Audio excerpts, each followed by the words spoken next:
Counter വരുന്നത്.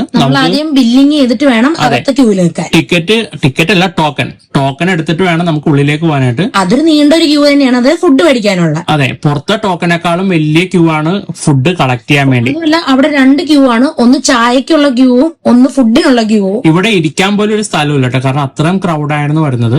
ഞങ്ങൾ അതുകൊണ്ട് മാക്സിമം ലേറ്റ് ആയിട്ടാണ് പോയത് ശരിക്കും പറഞ്ഞു കഴിഞ്ഞാൽ. അതെ, നേരത്തെ പോയില്ല, അതുകൊണ്ട് നമുക്ക് കുറച്ച് ലേറ്റ് ആയി പോയി. പക്ഷെ എന്നിട്ട് ക്രൗഡായിരുന്നു.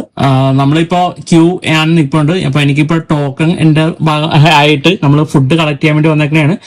നമ്മള് അടിപൊളി ഇഡ്ഡലിയാണ് ഇപ്പൊ കഴിക്കാൻ, കാരണം വേറെ ഒന്നും ഇല്ല, എല്ലാം തീർന്നായിരുന്നു ഓൾമോസ്റ്റ്.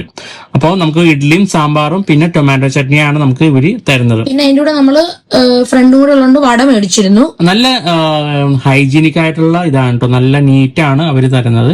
അപ്പോ എല്ലാം അവര് ചെക്ക് ചെയ്യുന്നുണ്ട് നല്ല രീതിയിൽ തരാൻ. നല്ല ക്വാളിറ്റിയിലൊന്നും പറയാനില്ല കേട്ടോ. ഞാൻ ഇപ്പൊ ചായ കളക്ട് ചെയ്യാൻ വേണ്ടി വേറൊരു